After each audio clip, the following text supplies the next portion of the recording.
Assalamu alaikum. Myself Hafiz Hassan Ahmad Khan, registration number 21TE16. This is our second lab of DSP, which is signal representation. इस lab में हम different signals को plot करेंगे, step signals को, impulse signals को, और हम उनकी सैम्पलिंग करके भी देखेंगे कि हमारे पास किस तरह की आउटपुट जनरेट होती है। तो ये हमारा फर्स्ट टास्क है जिसमें हमने एक स्टेप सिग्नल को जनरेट करने हैं। तो हमने एक यहाँ पर स्टार्टिंग पॉइंट ले लिया n1 के नाम से, जो -3 से हमने इसको स्टार्ट किया, और एक एंडिंग पॉइंट ले लिया n2 के नाम से, और इसको हमने 3 पर लाकर ख़त्म कर दिया। जो हमारा सिग्नल है वो -3 से लेकर 3 के पर लाई करेगा। तो हमें हम पता है कि जिस तरह के जो हमारे पास स्टेप सिग्नल होता है वो 0 और 0 से आगे मीन्स पॉजिटिव वैल्यूज़ पर 1 होता है, और उससे पीछे पीछे वो सारा 0 होता है। तो अब हम इसको रन करके चेक कर लेते हैं।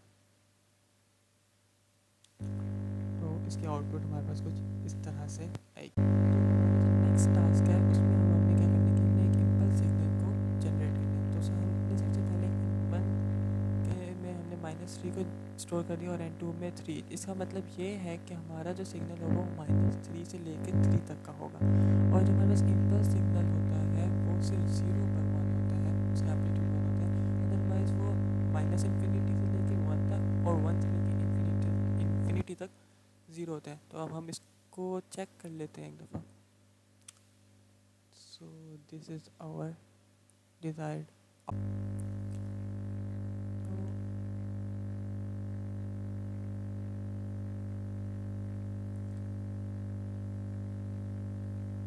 जो हमारे पास नेक्स्ट टास्क है उसमें अब हमने एक एक्सपोनेंशियल सिग्नल को जनरेट करना है, जिसमें हमारे पास एक्सपोनेंशियल सिग्नल गिवन है which is equal to x of n is equal to a alpha की पावर n।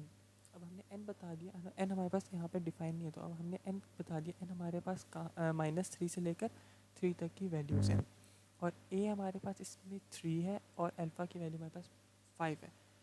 तो अब इसको हम रन करके चेक कर लेते हैं। तो ये हमारे पास कुछ इस तरह का सिग्नल आएगा जिसको हम एक टिकिंग सिग्नल भी कहते हैं। और जो हमारे पास नेक्स्ट टास्क है उसमें हमारे पास एक फंक्शन गिवन है x of n is equal to cos 3 pi n plus 5। इसमें भी हमारे पास जो n है वो अनडिफाइंड है। तो n की वैल्यू अब हमने बता दी कि -10 से लेकर 11 तक n की वैल्यूज़ हैं, और x हमारे पास किसकी इक्वल है cos 3 multiply by pi, and pi multiply किसके साथ हो रहा है n प्लस 5 के साथ। तो ये जो हमारे पास अब सिग्नल जनरेट होगा वो होगा एक साइनोसाइडल। सो जो हमारे पास नेक्स्ट टास्क है उसमें हमने एक फंक्शन के थ्रू हमने स्टेप सिग्नल को जनरेट करना है। लास्ट टाइम भी हमने ये बात की थी कि फंक्शंस बनाने से हमारा काम बहुत ज़्यादा आसान हो जाता है, क्योंकि हम आगे इन फ्यूचर कभी हमने इनको दोबारा यूज़ करना हो तो हम आराम से इसको यूज़ कर सकते हैं। तो हमें जिस तरह से पता है कि स्टेप सिग्नल हमारे पास 0 पर 1 और उससे आगे पॉजिटिव वैल्यूज़ पर 1 होता है। तो इधर हमने n की वैल्यू रख ली 10, मीन्स 0 से लेकर 10 तक जितनी भी वैल्यूज़ होंगी वहाँ पर हमारा जो स्टेप सिग्नल है वो क्या होगा 1 होगा। इसको हम रन करके देख लेते हैं। तो हमारे पास आउटपुट कुछ इस तरह से आ जाएगी।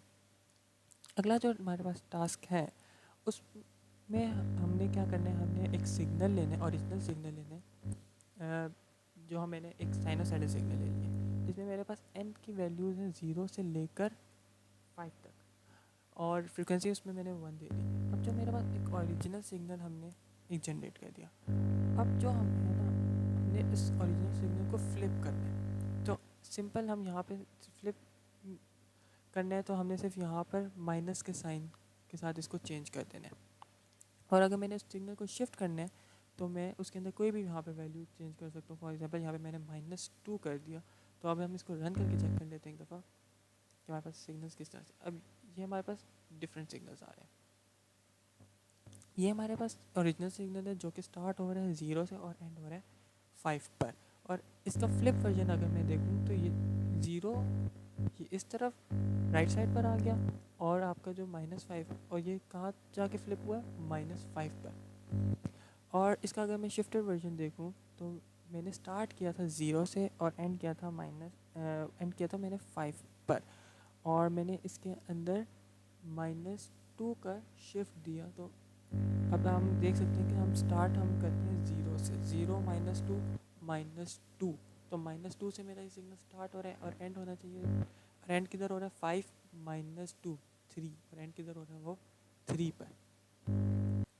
सो जो हमारे पास नेक्स्ट टास्क है उसमें अब हमने एक इम्पल्स सिग्नल को जनरेट करना है, लेकिन फंक्शंस के थ्रू जनरेट करना है। और हमें पता है कि जो हमारे पास इम्पल्स सिग्नल है वो जस्ट ज़ीरो के पर वन होता है, अदरवाइज़ वो लेफ़्ट साइड और राइट साइड पे ज़ीरो कंसिडर होता है। तो अब हम इसको, अब मैंने यहाँ पे जो एन की वैल्यू रखी हुई है वो -5 से 5 तक की रखी हुई है, मीन्स मेरा जो सिग्नल होगा -5 और 5 में ही लाई करेगा। तो हम इसको रन करके चेक कर लेते हैं। तो हमारे पास आउटपुट सही आ रही है, क्योंकि हमारा जो सिग्नल है वो ज़ीरो पर ही 1 है और अदरवाइज़ वो ज़ीरो है।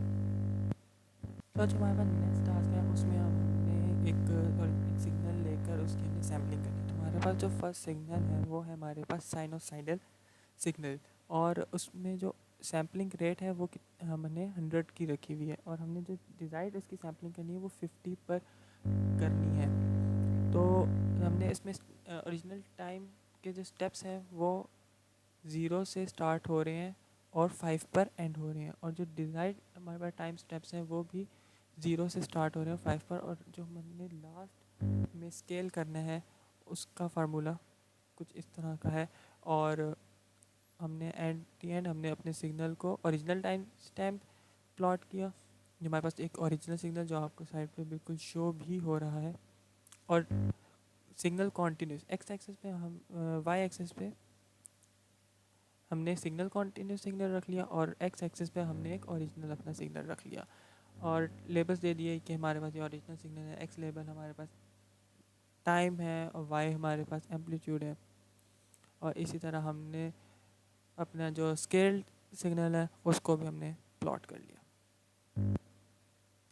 सो जो हमारे पास लास्ट टास्क है उसमें हमने फर्स्ट ऑर्डर होल्ड सैम्पलिंग करनी है। अब फर्स्ट ऑर्डर होल्ड सैम्पलिंग हमारे पास होती क्या है कि हमने एक पॉइंट से दूसरे पॉइंट तक होल्ड करना होता है अपने एम्पलीट्यूड को, इसको हम कहते हैं फर्स्ट ऑर्डर होल्ड सैम्पलिंग। इसमें हम हमने टाइम बता दिए कि हमारे पास 0 से लेके 5 तक का टाइम है, और हमने एक सिग्नल हमने बता दिया, और बाकी जितना भी हमारे पास जो कोड है वो प्रीवियस कोड है जो हमने सैम्पलिंग के लिए यूज़ किया था, और उसके आउटपुट हमारे पास कुछ इस तरह की आई थी।